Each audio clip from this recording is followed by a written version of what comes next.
Isang mapagpalang gabi po sa ating lahat, mga ginigiliw po naming taga-subaybay at tagapakinig. Salamat po muli sa ngayong gabi upang tayo ay muling mapag-aral ng salita ng Diyos. Salamat po sa Diyos na tayo po ay binigyan niya ng muling pribilehyo upang makapag-aral muli ng kanya pong salita. Ano po? So ngayong gabi ay tayo po ay muling mag-aaral ng salita po ng Panginoon. Ano po? At ang ating pong pag-aaralan ay paglagong buhay espiritual sa pamamagitan ng palagiang pag-iwas sa kasalanan. Ano? So, napakahalaga po na tayo po ay umiwas or kumbaga po ay mabuhay sa kabanalan. At para po tayo mabuhay sa kabanalan ay meron tayong iiwanan, mga minamahal. At ito po yung paggawa ng kasalanan, mga minamahal. Kaya ang ating pong pag-aaralan, paglagong buhay espiritual sa pamamagitan ng palagiang pag-iwas sa kasalanan. At yun po yung napakahalaga bilang tayo po yung mga mananampalataya ng Diyos ay dapat tayo nabubuhay sa kalooban ng Diyos. So atin muna basahin yung atin pong tekstong pag-aaralan sa 1 John chapter 2 verse 15. Meron pong sinasabi dito ang talata. Ang sabi po ng talata, akin po munang babasahin. Love not the world, neither the things that are in the world. If any man love the world, the love of the Father is not in him. So ang ating pong pag-aaralan, paglagong buhay espiritual sa pamamagitan ng palagi ang pag-iwas sa kasalanan. At alam naman po natin na tayo po ay nasa mundo pa, mga minamahal. Kaya ang ating pong pag-aaralan, ano yung iniuutos ng Diyos na dapat nating iwasan bilang tayo mga mananampalataya ng Diyos upang tayo po ay lumago sa ating pong buhay espiritual. So tayo po muna yung manalangin sa ating pong pagbubukas ng ating pong pag-aaralan. Tayo po pumikit, aming Diyos. Salamat po sa inyong pong biyaya. Salamat po sa gabing ito na muli po kaming inyong binuhay, binigyan ng pribilehyo upang mag-aral at makinig ng inyong pong salita. Pagpalain niyo po nawa ang bawat makikinig, Panginoong Diyos. Patuloy niyo po silang kausapin. Gamitin ang pangangaral na ito upang sila po ay makalapit, Panginoong Diyos, sa inyo sa inyong pong biyaya. Nawa po, Panginoon Diyos, inyo po silang kilusin. Hipuin ang kanila pong mga puso at isipan sa pamamagitan ng inyong pong salita, Panginoong Diyos. Mangusap po kayo, Panginoon, at kayo po ang patuloy na magpala sa amin pong pag-uusapan ngayong gabi. Banal na Espiritu, hinihingi ko po inyong pong gabay sa amin pong pag-aaral. Nawa po, Panginoong Diyos, ang lalang po ng kaaway ay inyong pong iwaksi, Panginoong Diyos. Hindi po siya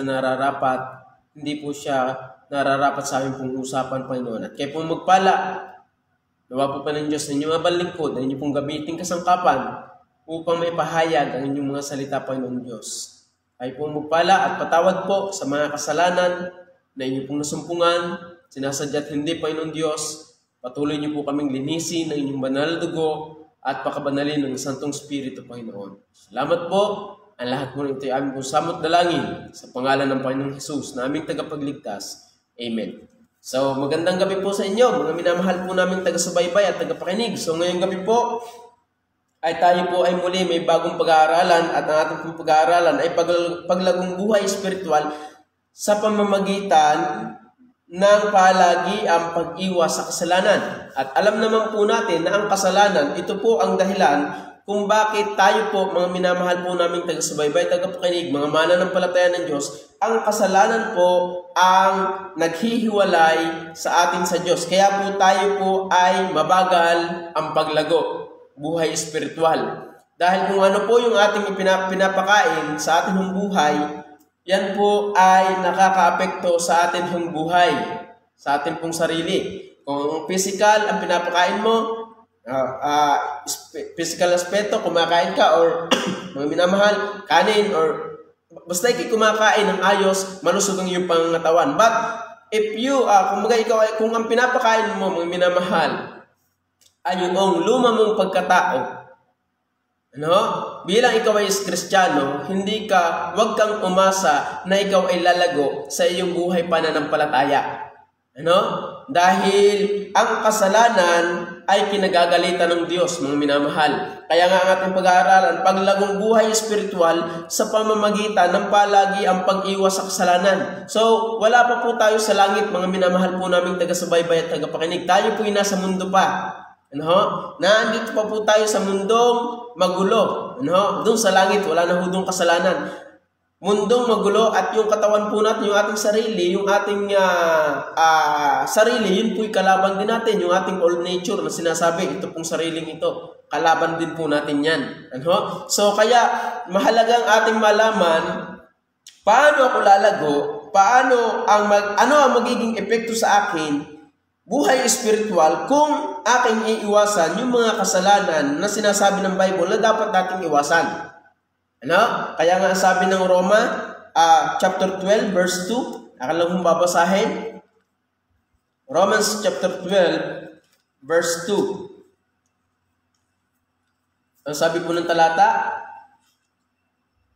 and be not conformed to this world, but be ye transformed by the renewing of your mind, that ye may prove what is that good and acceptable and perfect will of God. Ang sabi ng talata, at huwag kayong magsiayon sa sanglibutang ito. So therefore, kung tayo po'y mananampalataya ng Diyos, dapat hindi po tayo nabubuhay sa layi ng mundong ito. Kaya nga po ng ating pag-aaralan sa John, ang ating pong sinabi. Ang sabi po ng talata diyan sa John chapter 2, 1 John chapter 2, huwag ninyong ibigin ang sanglibutan ni ang mga bagay na nasa sanglibutan. Kung ang sino man ay umiibig sa sanglibutan ay wala sa kanya ang pag-ibig ng Ama. Yun po yung sabi, ang Ama. Wala sa kanya ang pag-ibig ng Ama. Kaya ang sabi ng talata sa Romans chapter 12 verse 2, at huwag kayong magsiayon sa sanlibutan ito, yung sistema ng mundong ito, mga minamahal. Yung nilikha naman po ng Panginoon ay maganda. Ito pong daigdig maganda. But yung sistema, yung layi, yung ginagawa ng mundong ito yung masama. Ano?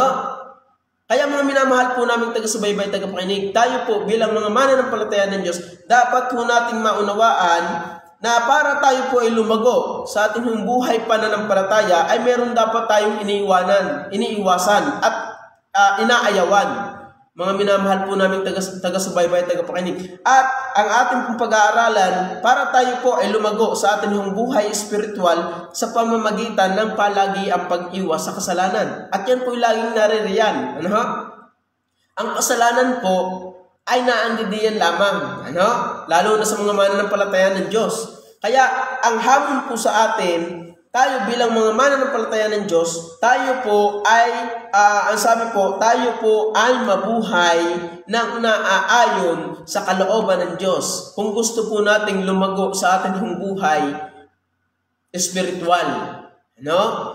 Kaya mga minamahal po natin taga-subaybay at taga-pakinig, tayo po bilang mga mananampalataya ng Diyos, meron na po tayo, dapat tayong bagong pamumuhay, bagong gawi, bagong asal, bago lahat. Kaya nga sabi ng talata, kung sino man ay na kay Kristo, siya ay bagong nilalang.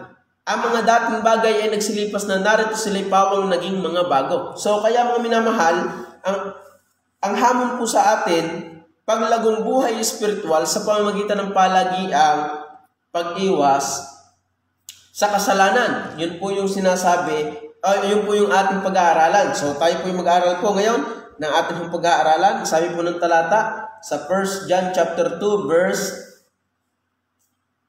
15 and 16. Ang sabi po din ng talata 15, love not the world, neither the things that are in the world. If any man love him, if any man love the world, the love of the Father is not in him. Kaya sabi ng talata, huwag ninyong ibigin ang sanglibutan, ni ang mga bagay na nangasa sanglibutan. Kung ang sino man ay umiibig sa sanglibutan, ay wala sa kanya ang pag-ibig ng Ama. So mga minamahal, ano po ang pinupuntos dito? Number 1, depart from earthly mentality. Mga minamahal, meron po dapat tayong layuan o alisin na kaisipan sa ating buhay bilang mga mananampalataya ng Diyos. Kung gusto talaga nating lumago, dapat meron tayong nilalayuan, at ito po yung pangmundong kaisipan. Anong ibig sabihin? Ang gusto po ng mundo. Mamaya po ating pag-aaralan. Sabi po diyan sa Romans chapter 12 verse 1 and 2. Kaya nga mga kapatid, ipinamamanhid ko sa inyo alang-alang sa kaihabagan ng Diyos na inyong iharap ang inyong katawan na isang haing buhay, banal. So, kung tayo po bilang mga mananampalataya ng Diyos, ang sabi po ng Diyos sa atin, depart from earthly mentality. Kaya nga sabi ng talata, ang sabi po doon, nasaan yung aking talata na ano po dito? Ang sabi po ng Colossians chapter 3 verse 2 and 3. Ang sabi po diyan, Colossians chapter 3 verse 2 and 3. Ang sabi po, ilagak ninyo ang inyong pag-iisip sa mga bagay na nangasa itaas, huwag sa mga bagay na nangasa ibabaw ng lupa. Marami kasi yung mga mananampalataya, ang kanila pong kaisipan ay para bagang kaisipang pangmundo pa rin, na gusto nilang hangarin lahat ng mga bagay dito sa mundo na ito pala ay, sabi po ng talata, lahat ng ito'y lumilipas. Isa sa kasalanan na dapat nating layuan yung para tayong earthly mentality. Yung pagiging ganid natin sa mundo bilang isang mga tao na ligtas, kung ligtas, dapat iba na po yung ating kaisipan, na tayo bilang isang mananampalataya ng Diyos, iba na yung ating isip. Kaya nga sabi ng talata, ilagak ninyo ang inyong pag-iisip sa mga bagay na nangasa itaas, huwag sa mga bagay na nangasa ibabaw ng lupa. Ay maraming mga mananampalataya ng Diyos, hindi naman ho yun masama.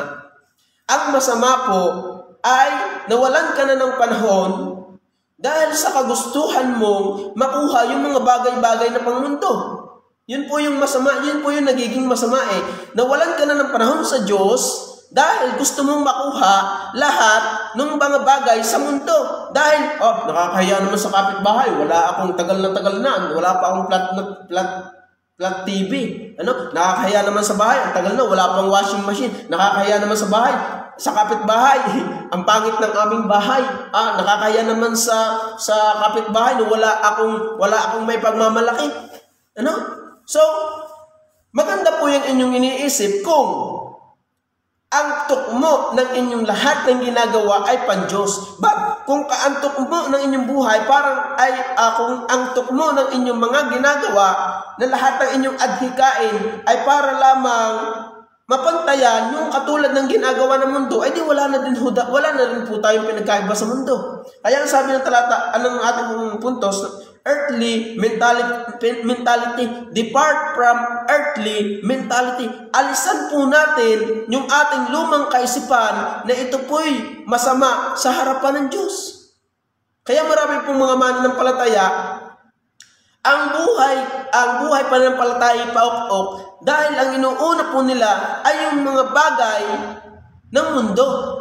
At yung isip po nila ay hindi katulad ng isip na sinasabi ng Bible. Kaya nga sabi ng talata, Romans chapter 12 verse 2, and be not conformed to this world.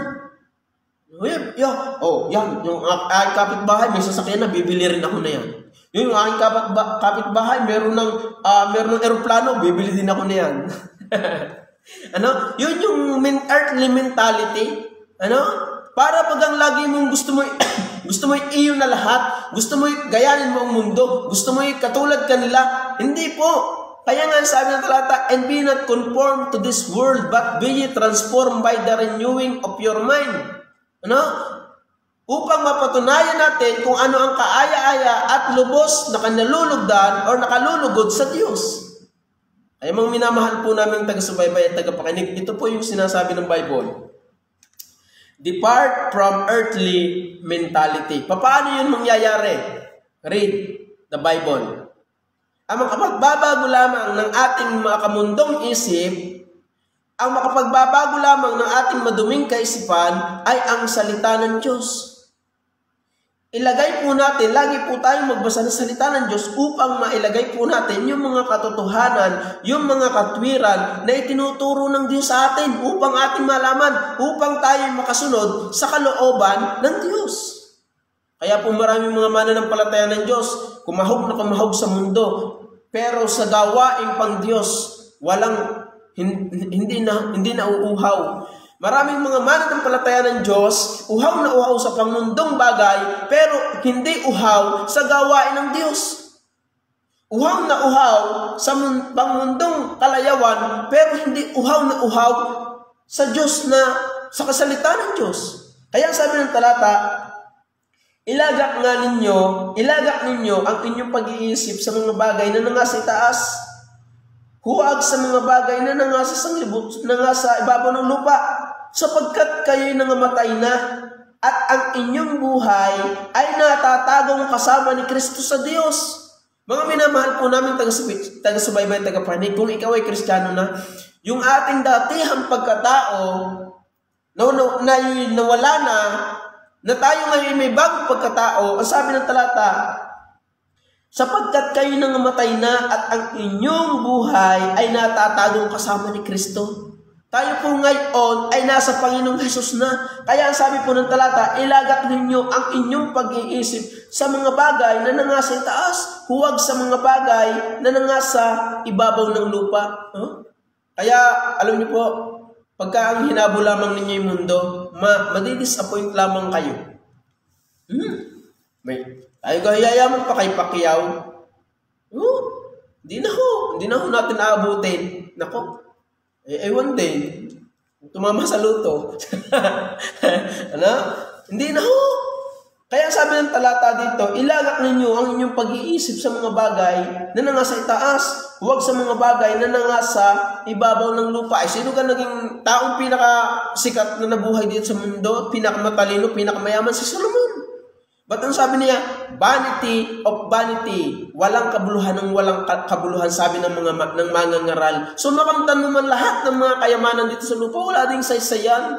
Ang mahalaga ay yung kayamanan na hindi lumilipas, at yun ay yung sa Diyos. Kaya nga sabi ng talata, ilagak ninyo ang inyong pag-iisip sa mga bagay na nangasa langit. Kaya nga sabi po ng talata, verse 17, at ang sanglibutan ay lumilipas. Yung sabi ng Bible, sige, magkumahog ka sa mga bagay ng mundo. Gayanin mo ang isip ng mundo. But, yung mga bagay na nasa mundo ay lumilipas. Kaya nga sabi ng talata, at ang sanglibutan ay lumilipas, at ang masasamang pita niyaon, datapwat ang gumagawa ng kalooban ng Diyos ay nananatili magpakailanman. Yun yung maganda. So, ang sabi ng talata, ilagak ninyo ang inyong pag-iisip sa mga bagay na nangasa itaas, huwag sa mga bagay na nangasa lupa. Bakit? Dahil lumilipas daw yung mga bagay na nasa lupa. Matalino ka? Nako, hanggang kailan? Pagiging tumandanan, mag-uulyanin ka na. Gusto mo laging magsikat, lagi kang top-top, hindi ho masamang maging top sa school, lalo na kung ikay Kristiyano, mas maganda nga yan maging top ka sa school na ginagawa mo para sa Panginoon. Pero pag ginagawa mo para sa iyong sarili, para ikay makilala, ay, ganyan ang isip ng mundo, ay delikado yan. Mayaman ka ngayon? Dahil sa pagkukumahog mo, naging katulad mo yung kaisipan ng mundo? Kaya nga, huwag kayong magsiayon sa sanlibutang ito. Marami kang kayamanan ngayon. Ang sabi ng talata, datapwat ang gumagawa, sabi, at ang sanglibutan ay lumilipas at ang mga masamang pita niyaon. Kaya mga mananampalataya ng Diyos, sabi po ng Diyos sa atin, kung tayo po, kung gusto po talaga nating lumago sa ating buhay pananampalataya, sabi po dito, huwag ninyong ibigin ang sanglibutang ito. Para bagang, mamaya atin mong tatalakayin yan. Masasabi ko na yung ating puntos. Kaya, huwag nating ibigin ang sanlibutan ito. Yung kaisipan po natin, dapat ay ating baguhin. yung earthly mentality. Mga mananampalataya ng Diyos, hindi ho hanggang dito lamang ang buhay. Kaya nga sabi ng Diyos, sabi ng salita ng Diyos dito sa verse 17, datapwat ang gumagawa ng kalooban ng Diyos ay nananahan magpakailanman. Yun pala maganda. Yung kalooban ng Diyos, yung ating ginagawa. Hindi yung lagi yung earthly mentality, lagi nang ang gusto mo yung mundo. No? Kaya ang Kristiyano ngayon ang bagal lumago. Dahil maraming hinahangad sa mundo. Dahil katulad pa rin ang kanilang pag-iisip ng mundo. Yun po. Kung nakakaya naman sa kapitbahay, kung wala akong ganito, kaya mag-aadi ka muna ako ng ganyan. Ng mga material na bagay. Mamaya atin ang pag-aaralan. Kaya nga ang halaga ng ating pag-aaral na ito upang tayo ay mapaalalahanan na tayo bilang mga mananampalataya ng Diyos, dapat kaiba o iba na ang ating isip, hindi na katulad ng isip ng mundong ito. Dahil ang mundong ito'y lumilipas, datapwat ang gumagawa ng kalooban ng Diyos, yun ang mananatili magpakailanman. Yan. Kaya ang sabi ng ating puntos, depart from earthly mentality. Depart from earthly mentality. Mga minamahal po nating taga-subaybay at taga-pakinig, huwag po tayong maging gaya ng mundo, ng isip ng mundo. Meron po tayong isip ni Kristo. Kaya sabi ng talata, sabi po dito, kung kayo nga'y muling binuhay na kalakip ni Kristo, kung kayo, tayo ay binuhay na nakalakip ni Kristo, yun yung sabi ng Bible. Kung ikaw ay binuhay na ni Kristo, ayun ang sabi. Ano sabi? Ay hanapin ninyo ang mga bagay na nangasa itaas, na kinaroroonan ni Kristo, na kinauupuan, na nakaupo sa kanan ng Diyos. Yun po yung sabi. Hindi mo masama ang mga bagay. Yan, sabi ni Brother sabi ni Brother Eric, huwag nang ng bagay ng mundo. Hindi ho yan. Mali po. Atin hong itatama. Maganda po magkaroon ng bagay ng mundo. But, ito po yung ating sasabihin. Huwag nawang mangyari na yan na lamang ang hinangad ng iyong buhay. Huwag nawang mangyari na kaya mo ginagawa na makuha yung isang bagay dahil para lang sa iyong sarili. Kaya nga sabi ng talata, kung ano man ang inyong ginagawa, gawin sa ikaluluwalhati ng Diyos. Kaya sabi ng talata, kung kayo ngay muling binuhay na kalakip ni Kristo, ay hanapin ninyo ang mga bagay na nangasa itaas, na kinaroroonan ni Kristo. Yun yung maganda. Kasunod na lang po yung mga bagay ng mundo. But ang ating talagang main priority ng ating kaisipan ay yung mga bagay na nangasa itaas sa langit, na kinaroroonan ni Kristo. Kasunod na ho yung mga bagay ng mundo. Kaya sabi ng talata, ilagak ninyo. Pag sinabi, set your affection on things above, not on things on the earth. Set your affection. Set your, ang sabi ng talata, ilagak ninyo ang inyong pag-iisip. Yan po yung sabi ng Bible. Kaya mga minamahal, gusto mong lumago sa iyong buhay pananampalataya? Number 1, para tayo po ay makaiwas sa paggawa ng kasalanan, depart from earthly mentality. Yun po yung kasalanan sa Diyos. Ang sabi po ng 1 Peter 2:9, 1 Peter chapter 2 verse 9, sabi po din ng talata,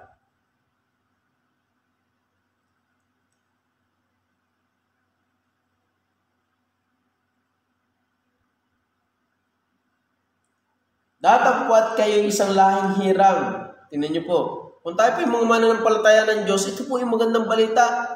Datapwat kayo isang lahing hirang, isang makaharing pagkasaserdote, bansang banal, bayang pag-aaring sarili ng Diyos upang inyong ipahayag ang mga karangalan niya kung tumawag sa inyo mula sa kadiliman hanggang sa kaniyang kagilagilalas na kaliwanagan. Tingnan niyo po, sabi po ng talata, upang inyong ipahayag ang mga karangalan niyang tumawag sa inyo. Ang main purpose pala natin, kaya po tayo nabubuhay. Una, sabi po ng talata dito, tayo bilang isang lahing hirang banal, dapat ang Diyos ang naluluwalhati sa lahat ng ating ginagawa. So, ang Diyos mismo ang ating ipapahayag sa ating buhay, hindi ho ang ating sarili. Kaya nga sabi ng talata, upang inyong ipahayag ang mga karangalan niyang tumawag sa inyo mula sa kadiliman hanggang sa kanyang kagilagilalas na kaliwanagan. No? Nung tayo dati nasa kadiliman pa, ngayon ay tayo nasa Diyos na. Ngayon, dapat ang Diyos ang nakikita sa ating buhay. Ipakilala natin si Kristo. Hindi yung ikaw ang nakikilala. Earthly mentality.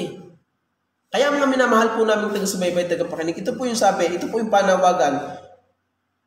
Kung gusto mo lumago sa iyong buhay spiritual, ang sabi po ng talata, ang sabi po, and be not conformed to this world, but be ye transformed by the renewing of your mind. By the renewing of your mind. Pag sinabi pong renew, ay magpapalit ikaw. Ano? Pag ako nagre-renew ng lisensya, yun ang aking dating lisensya, inaalis na. Renew Binubutasan mo yung dati kong lisensya, yung luma, at pinapalitan ng bago. Dahil yung luma, hindi na ho yung po pwede. At yung bago, ang aking kukuhanin. So, pag sinabing renew, papalitan ng bago. Paano po yun? Ano? Hindi yung ating datihang pag-iisip o datihang isip, kundi bagong isip na yung isip na nakay Kristo. Yun po yun. Kaya mga minamahal po namin taga-subaybay, taga-pakinig, kung gusto po talaga nating lumago sa buhay pananampalataya, sa buhay Kristiyano, depart from earthly mentality. At paano yung mangyayari? Ano po ang solusyon? Read your Bible.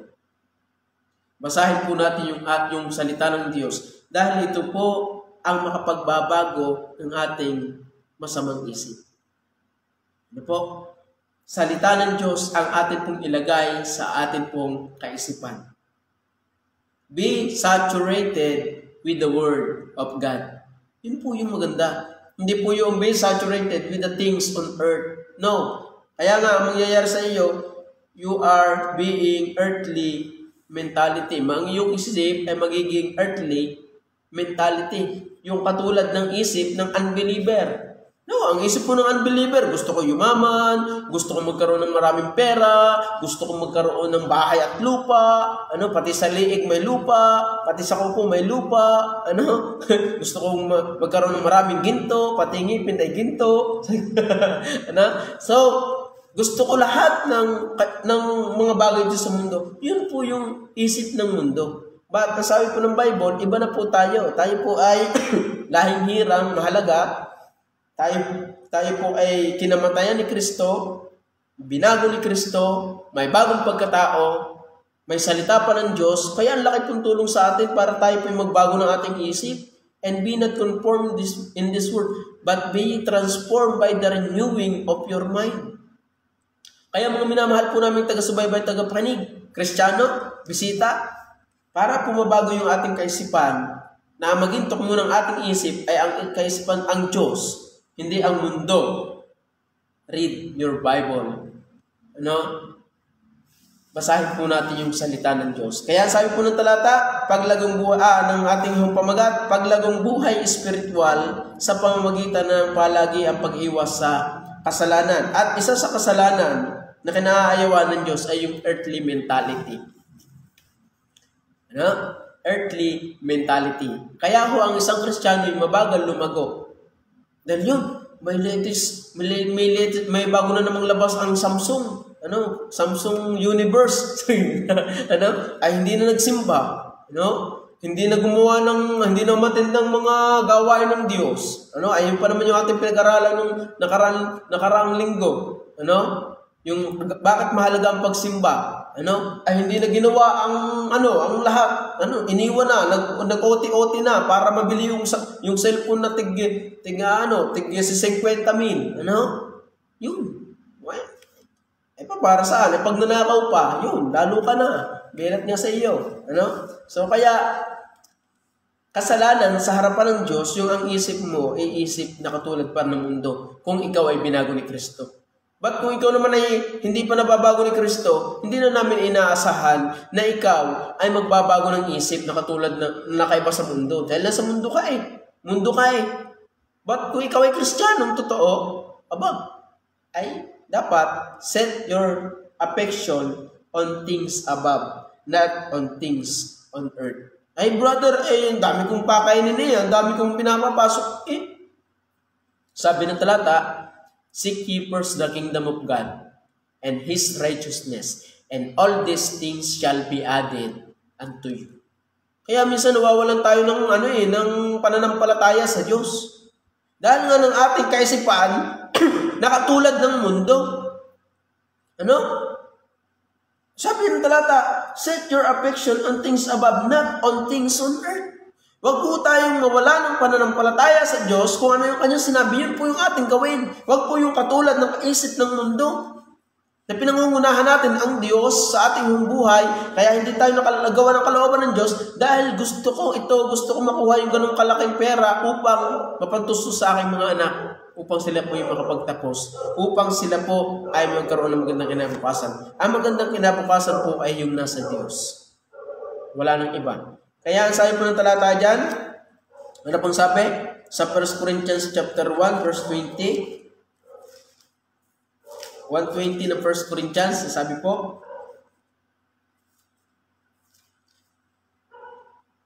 yan.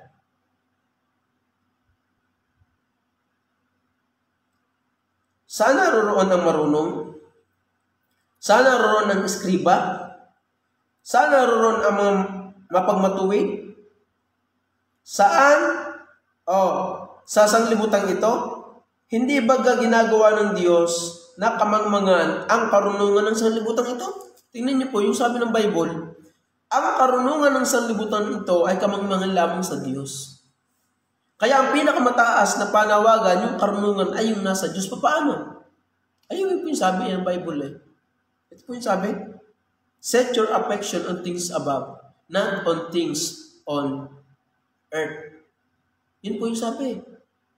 Kaya mga minamahal po namin taga-subaybay at taga-pakinig, kung ikaw ay Kristiyano, dapat ang isip mo ay katulad ng isip ni Kristo.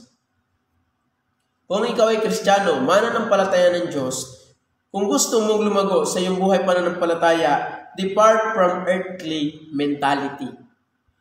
Mabagal, hindi agad tayo lalago sa ating buhay pananampalataya kapag ang isip po natin ay isip na katulad ng mundo.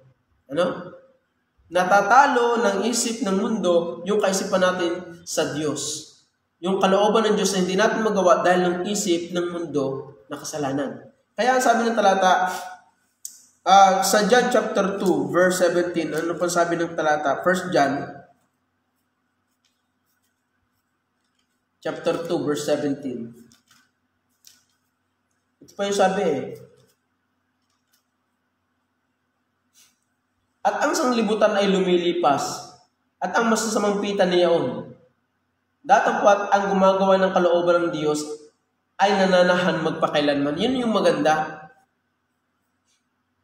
Ang sanlibutan ay lumilipas, pati ang mga pita niyaon. Datapwat ang gumagawa ng kalooban ng Diyos, yun ang nagtatagal magpakailanman. Kaya po mga minamahal po namin taga-subaybay at tagapakinig, yun po yung sabi ng Bible.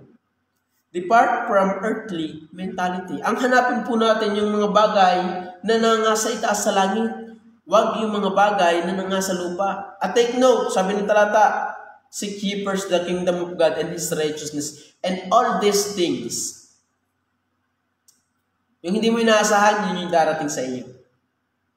Yung hindi mo hinihingi, dahil noon mo ang Diyos, yun yung darating sa iyo. Seek ye first. Datapwat hanapin niyo muna ang kanyang kaharian. Depart from earthly mentality. Yun po yung sabi. Kaya sabi po ng talata dyan, 2:17, at ang sanlibutan ay lumilipas. Hindi, may bago akong kotse ngayon. May pagmamalaki ka. Oh. Hindi, may bago kang motor. May pagmamalaki ka. Eh ano, sabi ng Bible, lahat ng bagay ay lumilipas. Hindi, may bago kang bahay. Maganda bagong bahay. Pero kaya ka magkaroon ng bagong bahay dahil pag mamayabang mo, eh may bagong ka, lilipas din yan. No? Wag ganun. Dapat ang ating isip ay mabago. Ano pa sabi? At ang sanglibutan ay lumilipas at ang mga masamang pita niyon, datapwat ang gumagawa ng kalooban ng Diyos ay nananatili magpakailanman. Ang gumagawa ng kalooban ng Diyos, yun yung nananatili magpakailanman. Kaya ang sarap po nung ginagawa natin yung kalooban ng Diyos. Yun po, ang sabi ng Bible, ikay nag-iipon ng kayamanan dun sa langit. Ano? Yan po yung sabi ng Bible. At ano pa sabi? Number 2, puntos po natin. Depart from earthly mentality. Number 2, depart from earthly lust. Pag sinabi pong lust, ang sabi po dito, lust, a strong feeling of desire. Sexual desire. Lust Ano pa sabi? To have a strong desire for something. To have a strong desire for something. Ang sabi po ng talata, verse 16, sapagkat ang lahat na nangasa sa sanlibutan, for all that is in the world, the lust of the flesh. Under po ng depart from earthly lust, ito yung lust of the flesh. Yun po yung sabi. Kaya, actually po, hindi po tayo lalago pag tayo po ay gusto natin yung lust of the flesh. No? Ay, ang sabi pa ng Bible, ang sabi ng Galatia, ang sabi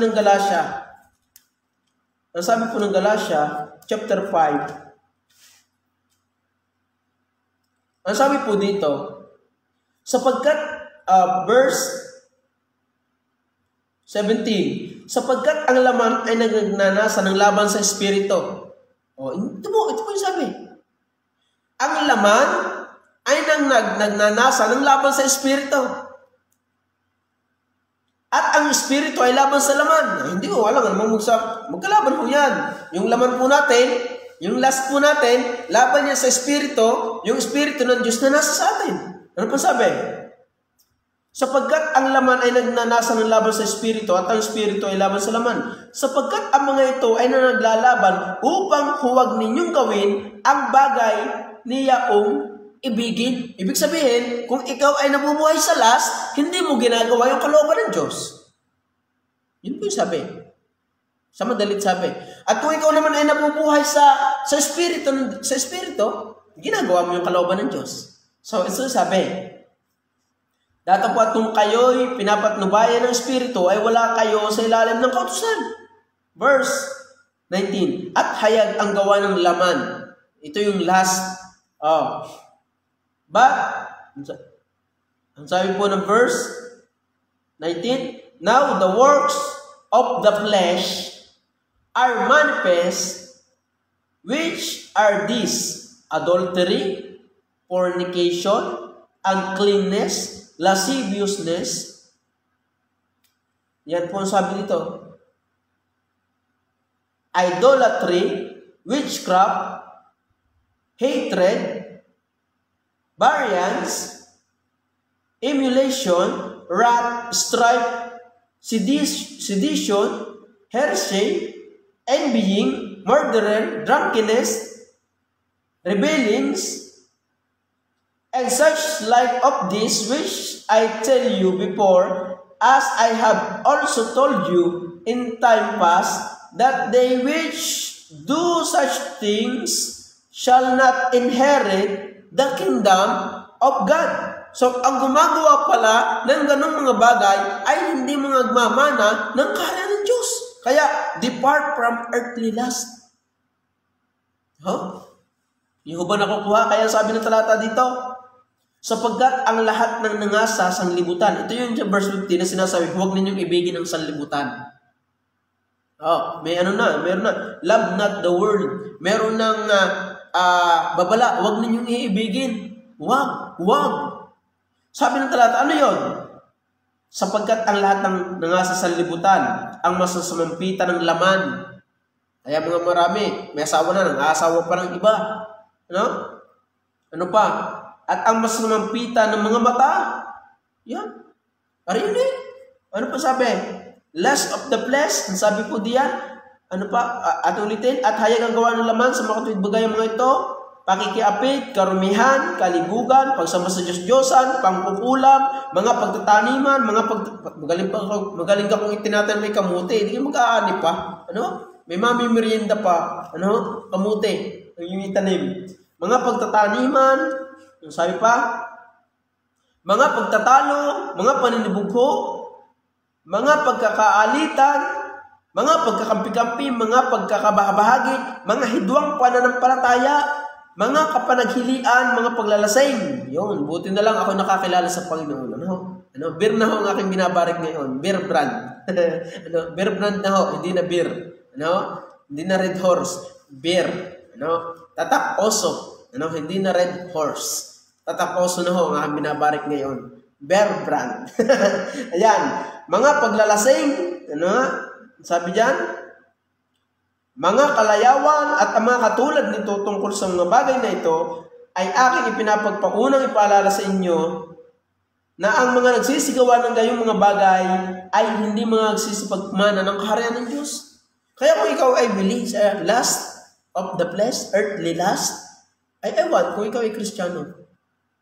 Dahil yung sabi, at hayag ang gawa ng laman. At naglalaban po yung spirit and lust. Ano pa? Depart from earthly lust. Ano pa? Lust of the flesh. Ano pa yung sabi doon? Lust of the eye. Lust of the eye. Ayun po yung tukso ng Diablo.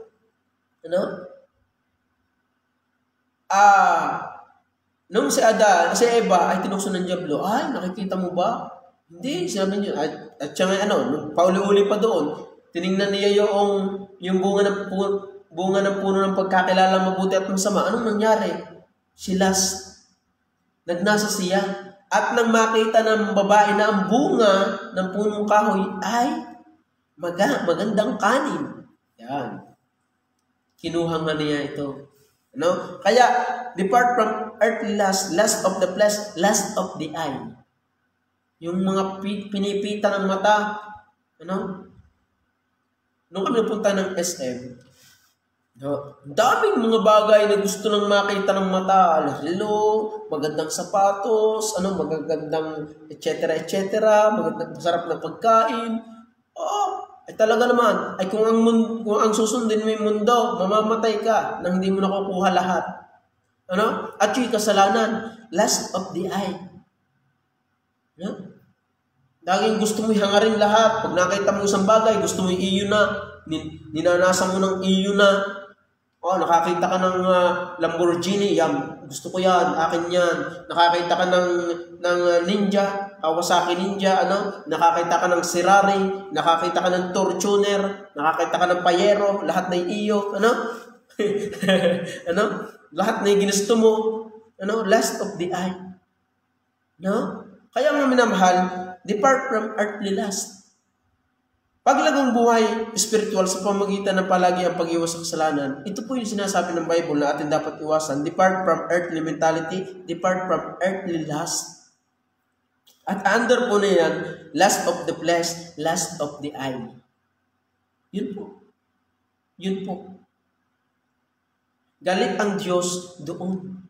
Na para bagang sinamba mo na yung isang bagay.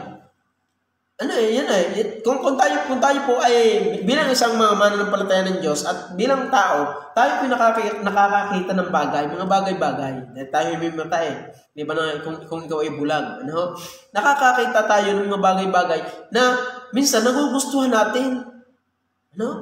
Minsan, ibinibigay mo yung tights sa Panginoon, ibinibili mo pa para makuha mo lang yung bagay na yun. Dahil nakita mo maganda, gusto mong bilhin. Gusto mong mapasa iyo. Isinakripisya mo na yung tithes and offering sa Panginoon dahil lumos ang bagay na gusto mong makuha. No? Lust of the eye. Ano? Mga pinipita ng mata na gustong makita. Kasalanan po yan sa Diyos. Under din po noon, depart from earthly lust, and the pride of life. Yan nga yung sinasabi ko, sabi po ng talata. At ang mga masampitan ng mga mata at ang mga kapalaluan sa buhay ay hindi mula sa Ama, kundi sa sanglibutan. Yun po. Lust of the eye, lust of the flesh, lust of the eye, and the pride of life. Yan po ay hindi sa Diyos, kundi yan ay sa sanlibutan. Kaya para tayo makaiwas sa mga sinasabi ng Bible, na ilan sa kasalanan na sinasabi ng Bible, set your affection on things above, not on things on earth. No? And by the renewal, and be not conformed to this world, but be ye transformed by the renewing of your mind. No? Yun. And the pride of life. Bakit gusto mong mag-aral? Brother, para gusto ko. Kaya ako nag-aaral. Para ako po ay magkaroon ng magandang kinabukasan, yumaman, etc. Magpapagpatayo ng magandang bahay, magkaroon ng magandang kotse, etc. So, bakit mo gusto ng lahat ng yan?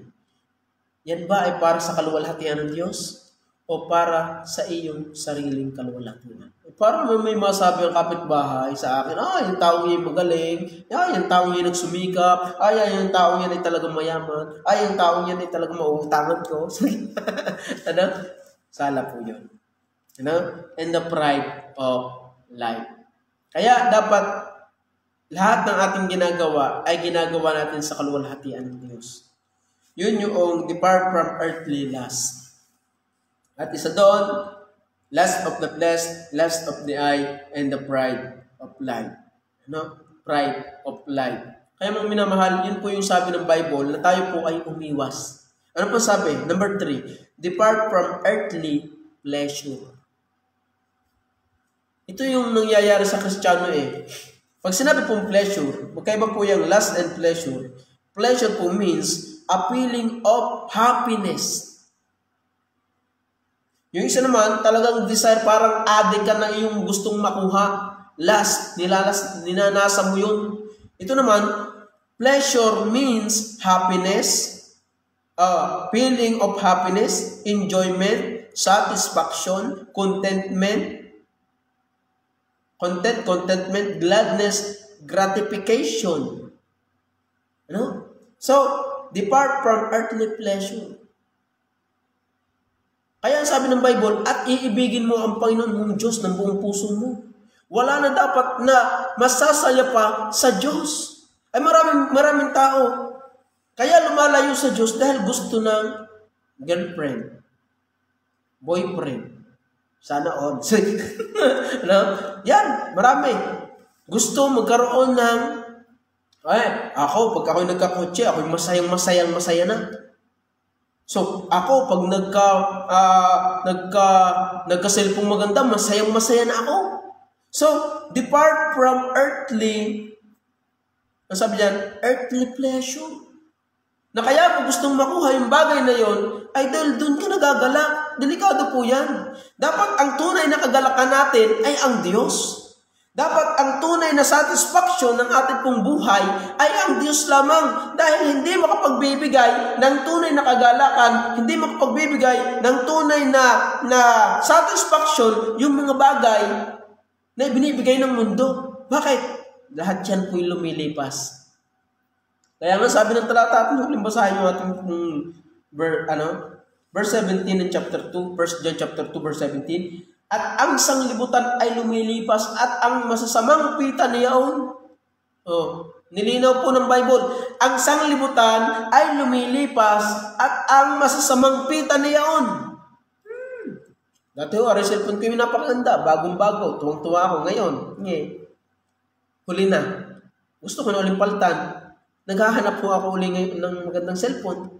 Ba't? Kontento ako dito. Nagagamit ko sa Panginoon. Dati ho, yung aking dinidesire na pagka nagkaroon ako ng magandang bike, ako'y tuwang-tuwa na, ako'y talagang diwang. Ay, ngayon, yun, nandun na ho. Hindi ko na magamit. Yun, isang araw, nagamit ko ho, pang Bible study. But yung sabi mo, hindi ko makapagbibigay ng tunay na kagalakan ang mga bagay-bagay na inaalok ng mundo. Kaya yun yung ayaw ng Diyos na mangyari sa atin bilang isang Kristiyano. Depart from earthly pleasure. Layon yun. Earthly pleasure. Na para bagang kumahog ka na gusto mong mapasaiyo yung bagay na yun at pagka nagkaroon ka na yun ay diyan ka na masaya. Iniwan mo na ang Diyos dahil diyan ka na masaya. Barkada, gadget, material na bagay, kayamanan, diyan ka na masaya. Ay delikado po yan. Hindi ho tayo lalago sa ating buhay spiritual pagka ang ating pong buhay ay nakatukmo, ang ating kagalakan ay nakatukmo sa mga bagay-bagay sa sanlibutan. Dahil ang mga bagay ho ng sanlibutan, sabi po ng talata, at ang sanlibutan ay lumilipas at ang mga masasamang pita niyaon. Tandaan po ninyo, lumilipas po. Maging lahat ho'y lumilipas.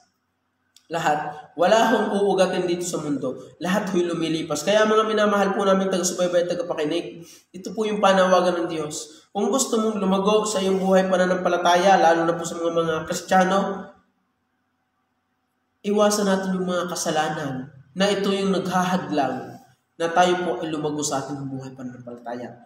Depart from earthly mentality, depart from earthly lust, depart from earthly pleasure. Pag sinabing earthly pleasure, a feeling of happiness. A feeling or enjoyment or satisfaction. Talagang pag ako nagkaroon ng magandang cellphone, satisfy na ang aking buhay. Hindi. Ay pag ako nagkaroon ng magandang boyfriend or girlfriend, satisfy na ang aking buhay. Ay nung nagkasawa na. Ay may paliparan sa bahay. Lipar ang kaldero, lipar ang pinggan, lipar ang kawali, lahat na. Ay nagkaroon ng paliparan. Sabi masaya, yung pala hindi. Kapag hindi ang Diyos ang sentro ng iyong buhay, madidismaya ka lamang. Yan po yung sinasabi ko sa inyo. Kaya dapat po ang Diyos ang maging sentro ng ating buhay. Set your affection on things above. Sino ba yung things on above? Yung Diyos. Set your affection on things above, not on things on earth. Kaya mga minamahal po namin mga taga-subaybay at tagapakinig, kung gusto niyo pong lumago sa inyong buhay pananampalataya, isa sa atin pong dapat na gawin ay layuan po natin ang kasalanan. Iwasan po natin ang paggawa ng kasalanan. Para po tayo ay mabuhay na nasa sa kalooban ng Diyos. Yun po yung sabi ng Bible. Hindi ko nagkakamali ang Diyos sa kanyang sinasabi. Tayo po nagkakamali pagka yung ating sarili ang nasunod. Dahil malimit po sa tao, sarili ang nasusunod. Kaya po ang dulo ay kapahamakan. Sabi nga ng talata, may daan na tila matuwid sa paningin ng mga tao, ngunit ang dulo niyon ay kapahamakan. Unbeliever na boyfriend or girlfriend, hindi ho, ayos lang yun, unbeliever ang girlfriend yun. Yun nangyari, iyak. Sabi nga, iyak, kung gusto mong umiyak ng gadram o iiyak ka habang buhay. Yan. Nasunod mo yung gusto. Hindi yung kalooban ng Diyos. Yan, ang nangyari sa iyo. Bigti. So, ganyan na.